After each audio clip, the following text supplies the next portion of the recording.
სასწავლო ცენტრ ლინგუას შესახებ უნდა ვისაუბროთ. ეს არის მარნეულში არსებული სასწავლო ცენტრი, რომელმაც უკვე არსებობის მე-9 წლის ათვლა დაიწყო და ამ პერიოდის განმავლობაში არაერთი მიმდინარე თუ განხორციელებული პროექტიც დააგროვა საკუთარ ანგარიშზე. ცენტრი 6 წლის ასაკის ზემოთ ყველა ადამიანს შესაძლებლობას აძლევს სრულყოფილად დაეუფლოს როგორც ქართულ, ისე ინგლისურ ენას და ასევე სწავლის საზღვარგარეთ გაგრძელების სურვილის შემთხვევაში შესაბამისი კონსულტაციაც მიიღოს. გულია აჯალოვა ლინგუას დამფუძნებელი არის ჩვენი სტუმარი და საუბარს მასთან ერთად განვაგრძობთ.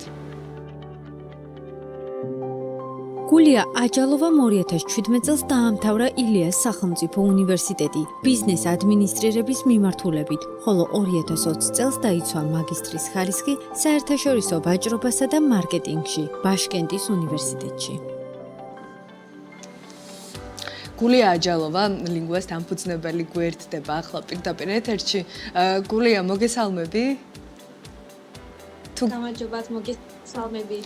ძალიან დიდი მადლობა თქვენი დროისთვის, სტუმრობისთვის ჩვენთან და მინდა რომ შევაჯამოთ, იმიტომ რომ გასულ წელს ჩვენ გარკვეული გეგმები დავტოვეთ მახსოვს განსახორციელებელი, რაც გაგვიზიარეთ და რამდენად შესრულდა ეს ყველაფერი, როგორ იყო წელი 2024 თქვენთვის, ცენტრისთვის, დატვირთულობა, დინამიკა, როგორ დაიხურა 2024 ლინგუასთვის? 2024 წელი ჩვენთვის ძალიან კარგი წელი იყო, იმიტომ რომ ჩვენ 2004 წლის განმავლობაში შევასრულეთ ახალი გეგმები. ამ წლის განმავლობაში გაიზარდა ჩვენი მოსწავლეების რაოდენობა. ჩვენ ასევე შევუმუშავეთ ახალი პროგრამები 2005 წლისთვის. მინდა ამაზე ვისაუბრო, რომ ჩვენი მეორე დამფუძნებელი იყო ამერიკაში, ამით ვამაყობთ, რომ იქ ერთი ცენტრში გაიარა პრაქტიკა, რომელიც ამერიკული სისტემა ჩვენ უკვე ვნერგავთ ჩვენ სასწავლო ცენტრში. ეს იყო YTL-ის პროგრამა. სადღაც 2 თვის განმავლობაში, რადგან ჩვენთან განათლება უფრო ტრადიციული არის, ამერიკაში უფრო თავისუფალია განათლება, უფრო თამაშებით, გარეთ გამოსვლით თარდება გაკვეთილები, ჩვენც ასევე გეგმებთ ამ სისტემის დანერგვა ჩვენთან. ამის გარდა 2004 წელს ჩვენ დავიწყეთ ოქსფორდის უნივერსიტეტის ერთ-ერთ კვლევაში მონაწილეობის მიღება AI-ის დანერგვა განათლებაში და ამით ვამაყობთ, რომ ჩვენი რენა აჭალოვა ამაში არის ჩართული და ფიქრობ, რომ ამ წელს ეს დადებითად იმოქმედება ჩვენ საქმიანობაში. ამის გარდა ჩვენ ახლა რაც დავიწყეთ 4 წლის განმავლობაში, ეს სტაჟირების პროგრამა, ჩვენ ვამზადეთ ჩვენი კადრები გაფართოებისთვის. და ეს ძალიან მნიშვნელოვანია, იმიტომ რომ რეგიონში მასწავლებლების ახალი კადრების დამზადება ძალიან მნიშვნელოვანია, რადგან ყველაფერი ხდება თბილისში და უფრო ახალგაზრდები მიდიან უფრო თბილისისკენ, ვიდრე რომ რეგიონში დარჩენის მაგივრად. და ესეც კარგი ინიციატივა და უფრო მოთხოვნა არის და მოდიან ჩვენთან ახალგაზრდები, ჩვენ ვამზადებთ. ამის გარდა ჩვენ ქალებისთვის ვაკეთებთ ტრენინგები და უფრო ჩვენ დავამატებთ მეწარმეობის კუთხესა ჩვენ ცენტრში და ქალბატონებს ვამზადებთ ეს მეწარმეობის კურსი არის ჩვენთან უკვე და ფიქრობ, რომ ეს ძალიან კარგი იქნება და უფრო ახალი სტრატეგიითაც და გაფართოებისთვის ძალიან მნიშვნელოვანია ასეთი ნაბიჯები. ნამდვილად, უბრალოდ ეხა იმდენი რაღაც თქვით, თქვენი გეგმები, რომელიც შეასრულეთ, რომ მინდა რომ სათითაოდ მიუყვეთ, ძალიან მნიშვნელოვანი ინიციატივები ახსენეთ და არ შეიძლება რაღაცა ერთ კონტექსტში ამ ყველაფრის მოქცევა. ამიტომ, მოდი ხელოვნურ ინტელექტზე გავამახვილებდი ახლა ყურადღებას, რომელიც ახსენეთ თქვენ, რომ ინერგება უკვე სასწავლო პროცესში. გულია, მოდი ეს თემა გავშალოთ ახლა, რას მოიაზრებს AI-სთან ინტეგრაცია ციფრულ ეპოქაში და გასაგებია, რომ მათ შორის საგანმანათლებლო სფეროს გაციფრულებაც გარდაუვალია, მაგრამ აი, როდესაც საუბარი არის მათ შორის რეგიონში, სადაც კიდე სხვა გამოწვევებიც არსებობს, ხო და ამაზეც ვისაუბრებთ, აი ეს ტრანსფორმაციის პროცესი როგორ მიდის და რას უნდა ველოდოთ ამ მხრივ ლინგუასგან?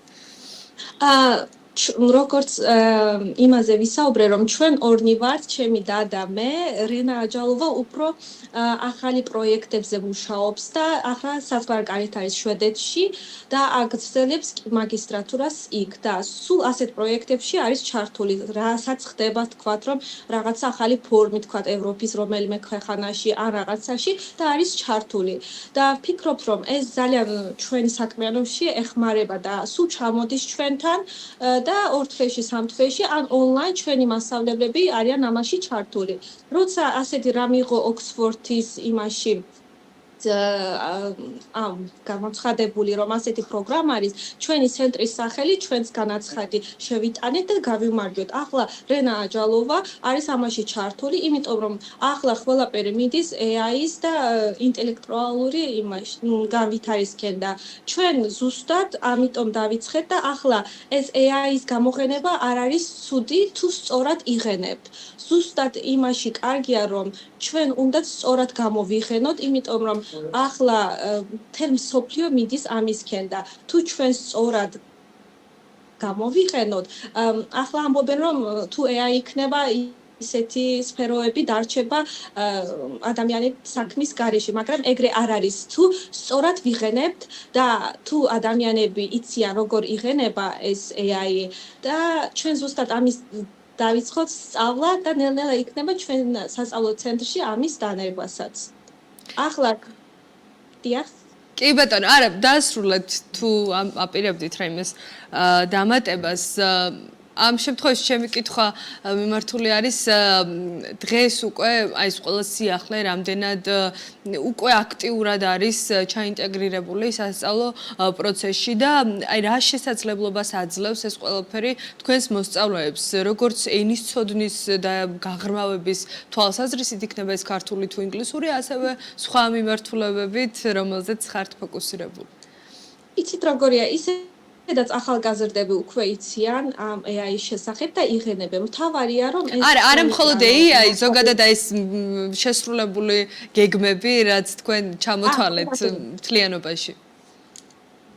კი ბატონო, ანუ ის რომ ჩვენ ამერიკული პარტნიორებთან ერთად სასწავლო ცენტრთან ჩვენ რომ ვიყავით, უკვე ვისწავლეთ რომ ჩვენთან რომ მთელ საქართველოს მასშტაბით ყველაფერი ხდება ტრადიციულად იქნებთან, ანუ მხოლოდ მასწავლებლების მხრიდან ხდება რაღაცა ახსნები, ანუ იქ რომ ჩვენ დავინახეთ რომ იქ სხვანაირად ხდება, უფრო ახალგაზრდები, მოსწავლეები თავისუფალნი არიან, თითქმის ყველაფერი აკეთებენ თვითონ ეს ახალგაზრდები, მოსწავლეები და ყველაფერი ხდება დავალებების მიხედვით და ეს ძალიან განსხვავებული მეთოდია და ვფიქრობ, რომ ჩვენთანაც კარგი იქნება, იმიტომ რომ ახალგაზრდები დღესდღეობით თავისუფლებისთვის მიდიან და თუ გაკვეტილები იქნება უფრო ინტერაქტიული, უფრო თავისუფალი, ვფიქრობ, რომ უფრო საინტერესო იქნება და ახლა ჩვენ გაკვეტილებში, მათემატიკის გაკვეტილებზე მაგალითად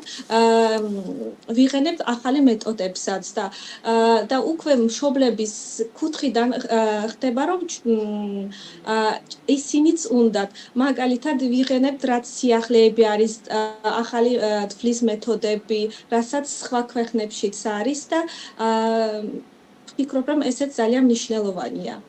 კი ბატონო. გულია, დღეს რა სასწავლო პროგრამებზე არის ლინგვა ორიენტირებული და ასე ვთქვათ, რამდენად მზარდი არის თავად დაინტერესება რეგიონში მოსწავლეების მხრიდან, როგორც ქართველი, ასევე არაქართველ მოსახლეობას გულისხმობ.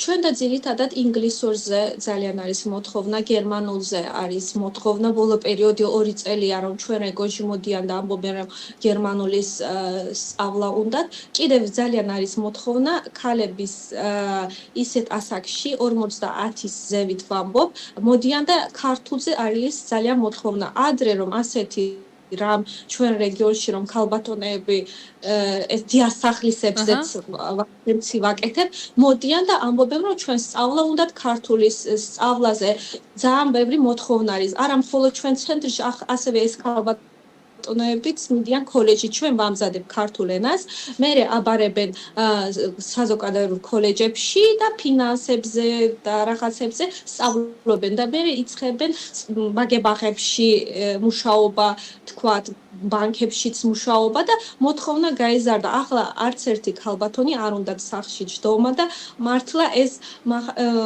მახარებს რომ ასე ხდება ჩვენ რეგიონში. ძალიან პოზიტიური გავლენაა. თქვენ როგორც მახსოვს, ესე იგი ასაკობრივი ზღვარი საერთოდ არ არის. თავარი იყოს 6 წლის და შემდეგ უკვე პლუს უსასრულობა, ასე ვთქვათ, აღარ არსებობს. იცით როგორია? სხვადასხვა სეგმენტებისთვის სხვადასხვა პროგრამები არის შემუშავებული, პატარებისთვის სხვა პედაგოგები არის, ახალგაზრდების სხვა არის და უფრო ასაკში ხალხისთვის უფრო გამოცდილნი, უკვე ამ საქმეში იციან რომ რას აკეთებენ, უფრო ესეთი ხალხი მუშაობს. იმიტომ რომ როცა მოთხოვნა ჩდება, ესეც გაიზარდა ჩვენი მოსწავლეების რაოდენობა. რამდენ მოსწავლეზე ხართ უკვე ასულები აი ამ დღევანდელი მაჩვენებლით? ჩვენ უკვე 100-მდე ვართ ასული სტაბილურად, იმიტომ რომ ჩვენი სადაც ვართ ფართი, ეს მაქსიმუმ 100-ზე ვართ რა, მაგრამ ფიქრობ რომ ისიც როგორია 6 თვეზე 3 თვეზე ერთხელ იცვლება ჩვენი მოსწავლეებს, ჩვენ უკვე ვასრულებთ, მერე ახალები და ეს ციფრი სტაბილურად რჩება 100-ზე, მაგრამ მომავალში უკვე სხვა ადგილას უფრო დიდი ფართი ჩვენ ფართზე ვფიქრობთ. სად დაპირებთ გადასვლას? ეს იქნება ახალი სივრცე თუ ეს უკვე მეორე სივრცე იქნება ლინგვასთვის? ისევ მარნეულში? მეორე სივრცეზე ვფიქრობთ, მაგრამ ჩვენ წინა წელსაც თბილისზე გაფართოებაზე ვგეგმავდით, ახლასაც გეგმავთ, უბრალოდ ეს არის სტაბილურად რომ აქ ჩვენი საქმეები გაიზრდა, ეს ახალი გეგმებიც და პროექტებიც, ამიტომ უფრო მეტი დრო და საჭიროა და ახლა ამიტომ ცოტა ონლაინის გეგმები გაქვთ ჩვენ, იმიტომ რომ მოთხოვნა ასე პლატფორმის შექმნაზე ვართ, რადგან ონლაინზეც უნდათ ჩვენი ეს თქვა მომხმარებლები. გულია, თქვენ საუბრის დასაწყისში ახსენეთ, რომ გადინებად შეინიშნებაო განათლების მიღების მსურველები მაინც მიდიან დედაქალაქისკენ. აი ეს რამდენად საგანგაშო ნიშნულზე არის თქვენი გადმოსახედიდან ეს დინამიკა, ასე ვთქვათ, ზოგადად რეგიონის დაცლის წინაპირობას ხომ არ ქმნის ეს ყველაფერი, ცოტა შეიძლება დრამატულად ჟღერდეს, მაგრამ რაღაცა საფუძველი მაინც მცირე ნაბიჯებიდან იწყება მათ შორის ხო? კი, იცით როგორია მართლა, ძალიან რთულია იმ საქმეში, რომ ყველა მიდის თბილისისკენ, რადგან ჩვენ პატარა ქალაქი ვართ და ყველაფერი ხდება თბილისში. განათლების კუთხით, უფრო გართობის კუთხით და ჩვენთან ამ საქმით ამიტომ მიდიან. თან ჩვენთან თქვათ, რომ ეს ახალგაზრდები მხოლოდ თუ არა მხოლოდ ახალგაზრდები? არა მხოლოდ ახალგაზრდები, იმიტომ რომ უფრო ბოლო წლებში მართლა ასე ხდება, რომ მერე ამბობენ, რომ სამუშაო ადგილებიც არ არის რა ჩვენთან, ისეთი რომ თქვათ, რომ ბანკების ან სკოლების გარდა ისეთი ადგილები არ არის, თქვათ, რომ თბილისში უფრო მეტი შესაძლებლობა არის ვიდრე ჩვენთან. კი ბატონო და ამ შემთხვევაში აი რა არის მაინც ის მთავარი გამოწვევები, რასაც აწყდებიან მარნეულში თუ მიმდებარე მსოფლებში ადამიანები თუნდაც ქალები, არ ვიცი, ეკონომიკური ჩართულობის თვალსაზრისით თუ ასე შემდეგ დასაქმების მიმართულებით და არა მხოლოდ. ჩვენ ასევე ვართ არა მხოლოდ ბიზნესი, არა მხოლოდ თქვათ, რომ რაღაცა ბიზნესის კუთხით, ასევე სოციალურად პასუხისმგებელი ბიზნესი ვართ და ჩვენ მივდივართ სოფლებში, ვატარებთ ტრენინგები ახალგაზრდების, ქალებისთვის კონსულტაციები ვაკეთებ უფასოდ. ასევე ახლა აბიტურიენტებისთვის რეგისტრაციის დრო დაიწყო და რეგისტრაციას ვაკეთებ იმაზე ნაიქჭეზე, იმიტომ რომ მეტი ხალხი, ადამიანები, ახალგაზრდები არ იციან როგორ ხდება რეგისტრაცია და ჩვენ უფასოდ ეს ყველაფერი ჩვენ ვაკეთებთ. მოდიან ჩვენთან ან ჩვენ მივდივართ ხოლმე და რეგისტრაციას ვაკეთებ, როგორ ხდება, მერე უნივერსიტეტი არჩევნების დროს კონსულტაციას ვაკეთებ პროფესიასთან დაკავშირებითაც. ფიქრობ, რომ ყოველ წელს ამას ვაკეთებთ და კიდევაც უფრო ფიქრობ, რომ უფრო მეტად თუ ადამიანები საჭიროება რაღაცა ხდება, ხოლმე მირეკავენ ან მოდიან ჩვენთან, რომ შეგიძლიათ რომ დამეხმაროთ რაღაცა საკითხებში, განათლებასთან დაკავშირებით და ჩვენ სულ ღიად ვართ და ვეხმარებით. ვფიქრობ, რომ ეს ძალიან მნიშვნელოვანია ახალგაზრდების იმაზე განვითარებისთვის. კი ბატონო. და რა გეგმები აქვს ლინგუას უკვე 2025 წლისთვის გაწერილი? მათ შორის ერთი დეტალიც გამახსენდა ახლა. შარშან თქვენ საუბრობდით, საკუთარი წიგნები უნდა გამოეცა საგანმანათლებლო სივრცეზე. რა ხდება ამ მიმართულებითაც თუ არის სიახლე? დიახ, ჩვენ ამაზე მომამზადეთ ჩვენი ხელმძღვანელობა იმაში ჩვენი ახალგაზრდები უკვე ჩვენი ამობიჯდილი იმით მასალებით ქართულ ენაზე ვართ დამზადებული ჩვენი ლინგვას მოსწავლეები სულ ამ ციგნებით ხმარობენ. ამის გარდა ჩვენ ინგლისურ ენაზეც ახლა გეგმავთ 2025 წელში აუცილებლად.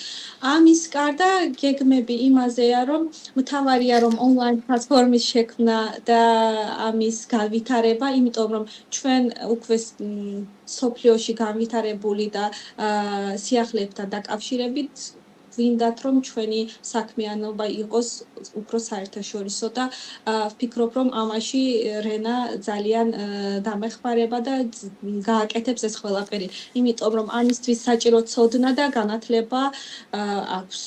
ძალიან დიდი მადლობა გულია წარმატება თქვენ ორივე დას ერთ საერთაშორისო ასპარეზზე, მეორეს ადგილობრივ ბაზარზე და საბოლოოდ ორივე ერთი მიზნისთვის ხართ გაერთიანებულები. ასე ვთქვათ, განათლება რაც შეიძლება მეტ ადამიანს მისცეთ და ნამდვილად ამაზე დიდი ასე ვთქვათ, მნიშვნელობის საქმე არ ვიცი რა შეიძლება იყოს. წარმატება თქვენ და კიდევ განვითარება ლინგუას. გულია აჯალოვა ლინგუა. დიახ. დიდი მადლობა. მადლობა თქვენ. გულია აჯალოვა ლინგუას დამფუძნებელი იყო ჩვენთან ერთად.